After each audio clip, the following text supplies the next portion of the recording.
If you're not familiar with Google Ads search terms, these are the actual terms that people are using when they're clicking on your ads. And a lot of people think that the keywords that they put into Google Ads are the keywords that people are clicking on when they're actually interacting with the ads in an account. But that's not really the case, because keywords are set up with different match types to allow you to target groups of keywords, or search terms as they call them, which really just makes it easier to manage Google Ads. But it does make it a little bit confusing if you're not familiar with how this works, and somewhat difficult to tell what's actually going on. So under Audiences, Keywords, and Content, you have your keywords here. This is where you'll see the different keywords that you've actually put into a different ad group or campaign or whatever. And if you come over here to Insights and Reports, there's a little drop down and you'll see Search Terms. When you click on that, that's going to show you this list of search terms that people are actually putting into Google when they're clicking on your ad. You can use the columns feature over here. You just click Modify and you can search. Make sure to add in like keyword conversions so that you can kind of get an understanding of what's going on here. This keyword column is going to show you what keyword is causing which search term to fire. So Custom Closets Phoenix, this exact match keyword, is causing us to get clicks for Custom Closets Phoenix. That actually makes a lot of sense. However, this phrase match term, which I guess now is a modified broad match, Phoenix Closets, has been causing us to get clicks for this California Closets Phoenix, which is, I believe it's a company that offers custom closets in Phoenix and probably other places too. And we're finding that that's not really that great of a keyword. It's also costing quite a bit, so you can filter by clicking on these columns up here. You can organize things by what's costing the most per conversion, which is typically how I'd recommend looking at the search terms, to determine which ones you should be adding as negative keywords. And a negative keyword is basically going to exclude it from the list here. So all we did was click on here and click Add as Negative Keyword. It looks like we've already done this, so it's probably not going to... let's try this with a different one here. Let's say we don't want IKEA custom closets.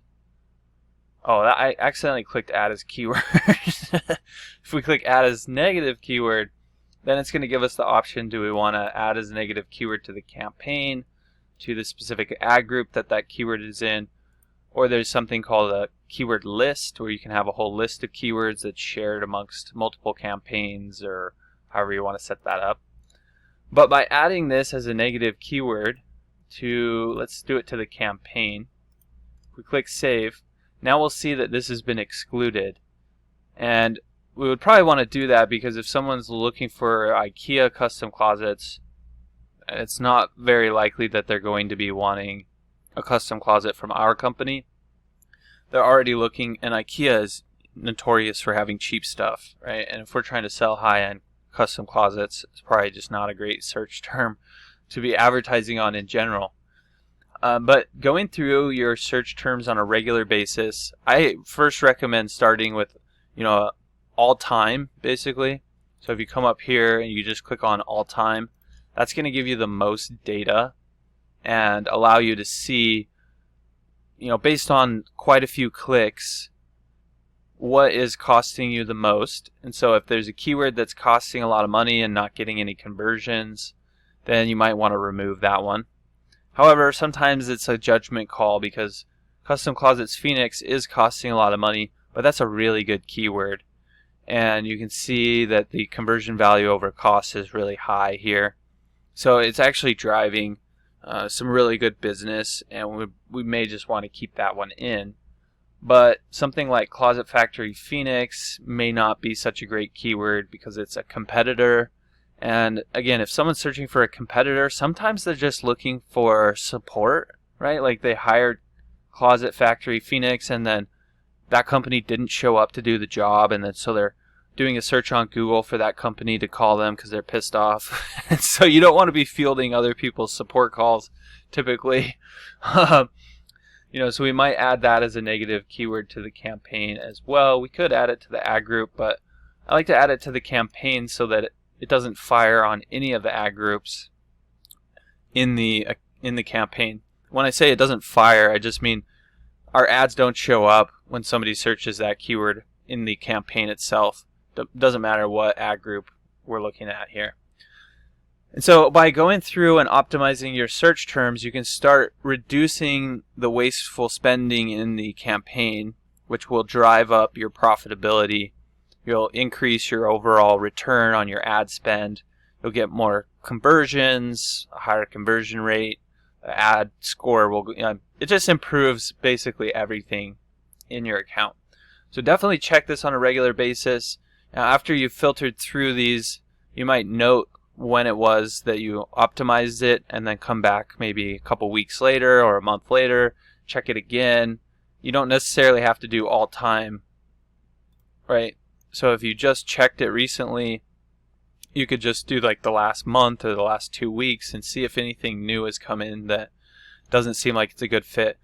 One thing to note though is that you want to make sure you have enough data, because if you're only optimizing for 2 weeks and you only have like 10 clicks across 2 weeks, you might have some skewed, because like one search term might have 20 clicks and only one conversion, but the next 2 clicks end up being conversions.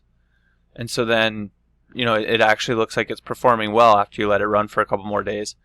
So just try to have enough clicks and data in here to make an assessment of what's actually happening. Otherwise, you can end up removing search terms that would have performed well if you had given them enough time to run. So that's about it. I hope you found this helpful. If there's anything you did have questions about, don't hesitate to reach out. Just drop your questions in the comment section down below, and I'll be sure to get back to them there. Look, if you're the type of person that just doesn't even want to deal with Google Ads anymore, then you can always reach out to me. My company is Missoula SEO Geek. I'll leave a link to my website down below, but we do manage Google Ads for different companies in different industries, and you can come learn about what we do, what makes us unique. You can even read some of the testimonials from some businesses that we've taken from 0 to over $1 million in revenue, like this one here. And really just see that, this is the type of thing that's going to explode your business growth. So feel free to reach out. You can always give us a call or contact us through our website, and we'll look forward to working with you.